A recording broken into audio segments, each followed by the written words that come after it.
Hello everybody, ciao a tutti. Here we are with Art with Miss B, and this is our second mindful practice. Just a quick review of what mindful practices are. Mindful practices are practices that are meant to help our mind to stay present in our body and in the very moment, in the experience that we are having. These practices are meant to help everybody, children, teenagers, and adults who struggle with ADHD, ADD, just struggle in stay present, stay on task, stay focused. And I think that a little bit everybody struggle because this society is overstimulating. We have technology, we have so many things to do.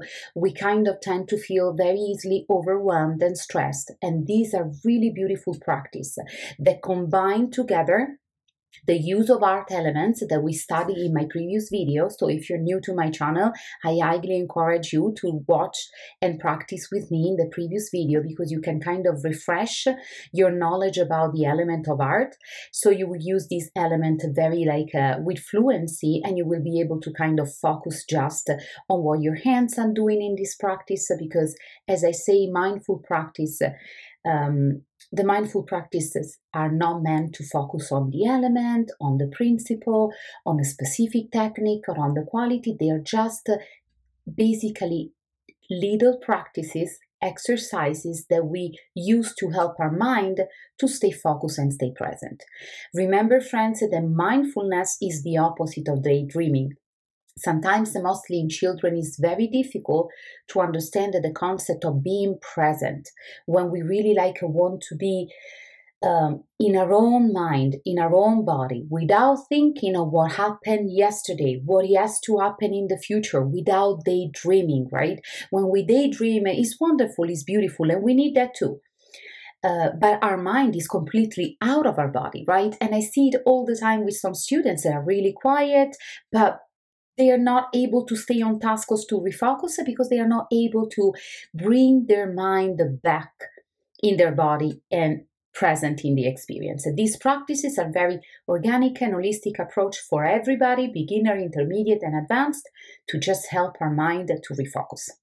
Now, for this practice, I just need a mixed media paper. I will use colored pencil and a regular pencil, and I will use a tape just because I need a circular shape. Whatever you have available, like a lid, a little plate, whatever you can use to just trace a circular shape, because today we're going to practice inside a circle, a sort of a mandala. A mandala is a Sanskrit word that means circle. Why do we do the circle? Because the circle itself gives this idea of a bubble, right? A boundaries that we set on the paper, and we pretended that we set this beautiful bubble and boundaries.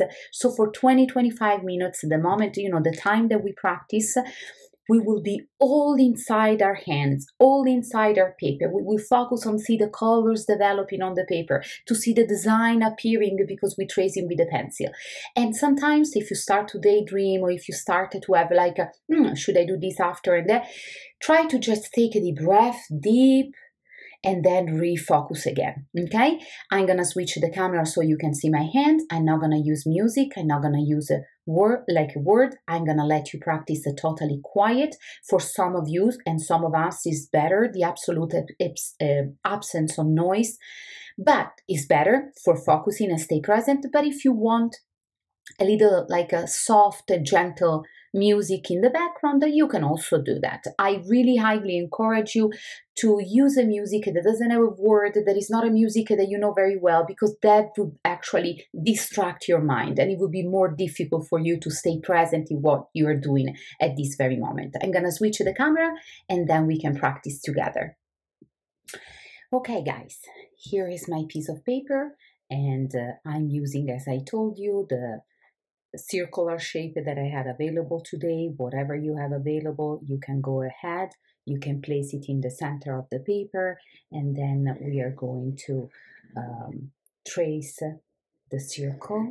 So we basically have the boundaries of our little mandala done.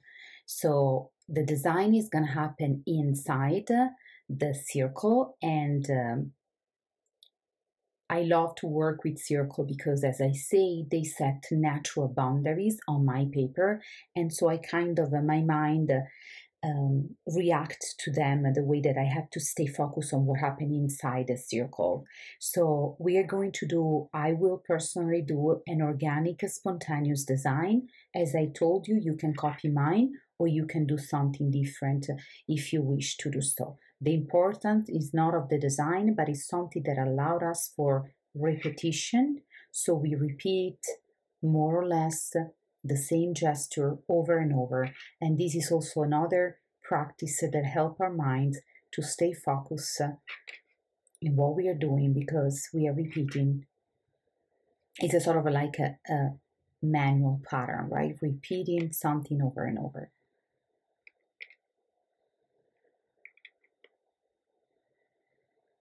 You might have an idea of something to represent, but remember, this should be just an exercise. It's a sort of when you practice sport, when you do stretching and conditioning exercises, right? You repeat those movements without even thinking too much. It's just that they are, your body needs them to get ready, right? And this is why we do this spontaneous pattern. Don't think it too much. Don't give it too much importance. Allow yourself to repeat the same gesture over and over. And remember that this is just what you are setting, so the prep, so you can then practice and stay present and look at what your hands do, what the colors do, how the color palette develop in this drawing, everything that can help you to stay present, to stay here with your circle, with your lines, with your colors. Nothing else, nothing that is from the past, nothing from the future, nothing that makes you feel stressed, uncomfortable, not even happy. Try not to daydream. If you start to daydream, kind of gently bring your mind back. And if you focus on the breath, like a very natural breathing rhythm, not too fast, not too slow, very natural, in and out from the nose. Now, when you have your pattern ready, you can start to color and see what happened.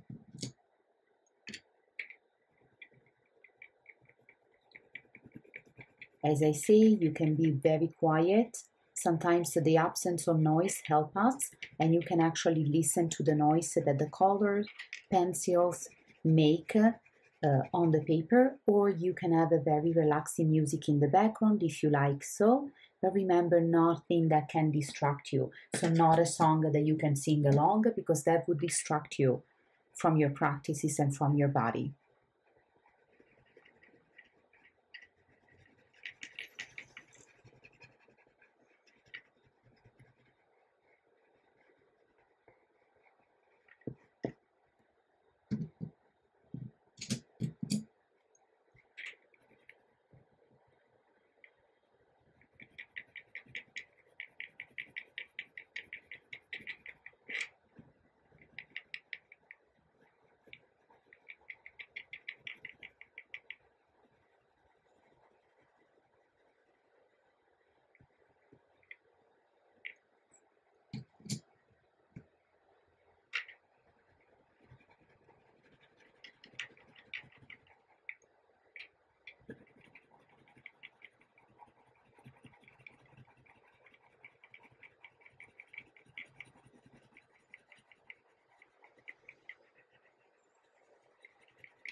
when you're done with your practice, just ask yourself the question, if you were like, for example, was I able to stay focused on what I did? Was I able to think only about the colors that I was using or the noise of the pencil on the paper?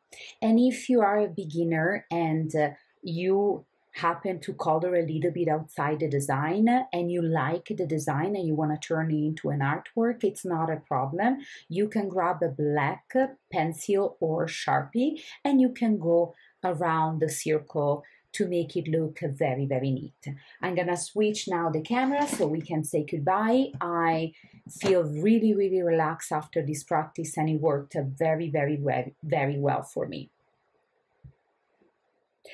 Okay, friends, I hope that you enjoyed the practice as much as I did. It was a very necessary practice and exercise for me. Lately, with so many things to do in work, I'm also studying and taking some classes in college, and life happens, right? When you are parents, so my mind has been under a little bit of stress. So it is really important for me to set the time every week to kind of just focus on one simple repetitive action on the paper where I forget about everything else, everyone else, and I just feel my body, right? My hands, the way they feel, my back, my posture, my breath. So it was fantastic. I really also like actually the way that the design turned in. Remember that if your design doesn't look like mine, if your design didn't go according to plan, there was not any plan at all at the beginning. So just you did a fantastic job committing to this practice and try to help your mind to learn tricks that will help you to stay focused and on task at work, at school, and in general be very present and very reactive and proactive in life. As I say, at the end of the practice, as I said, if you want to just turn this into black, you can use a black watercolor, black acrylics, black markers. If you are a beginner, you can control it a little better and you will turn this into a beautiful artwork. Remember that you can place all of the artworks that you have been creating with me into a portfolio. So you kind of keep track of all of your practice, you keep track of all of the improvement. I hope you really like it, and next week we're going to keep going with another mindful practice. We will use a watercolor, so we're going to just kind of enjoy the water and what happened on the paper with zero plan, zero focus on element, zero focus on technique, and 100% focus on ourselves. I hope that you had fun and I see you soon. Ciao a tutti!